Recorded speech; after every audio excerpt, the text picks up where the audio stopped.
Est-ce que toi aussi ça t'est déjà arrivé d'être face à quelqu'un d'hyper empathique qui utilise ses capacités contre toi et contre d'autres personnes dans la vie?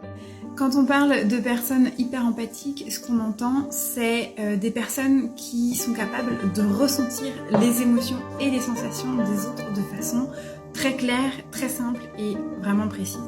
Et finalement, il y a des gens qui ne sont pas capables, dans le spectre de l'hyper-empathie, qui ne sont pas capables de faire la différence entre ce qui leur appartient et ce qui appartient aux autres, et qui ne sont pas capables de diminuer le volume des ressentis liés aux autres. Donc moi, c'est ce que j'appelle des éponges émotionnelles, c'est-à-dire qu'ils vont capter tout ce qui se passe autour d'eux.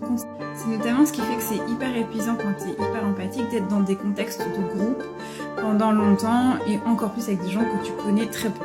La situation dont j'ai envie de te parler, c'est un exemple qui m'est arrivé et c'est une personne qui utilisait son hyper-empathie comme une arme et c'était une arme plutôt de culpabilisation, c'est-à-dire que la personne reprochait aux autres les émotions ou les ressentis que l'autre avait. Donc moi, on m'a reproché d'avoir des émotions et d'avoir des ressentis physiques.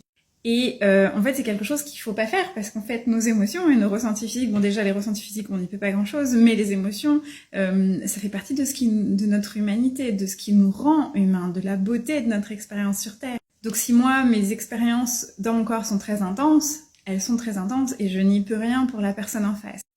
Et c'est contre-productif parce que si tu demandes à quelqu'un de renier ce qu'il ressent et ses émotions, c'est-à-dire de se dissocier ou de prétendre que tout va bien, ben en tant qu'hyper-empathe, tu le sentiras quand même. Donc ça peut pas marcher.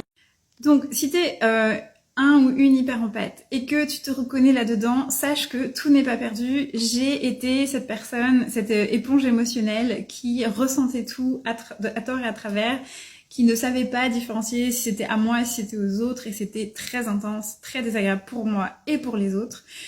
Et c'est possible de s'en sortir.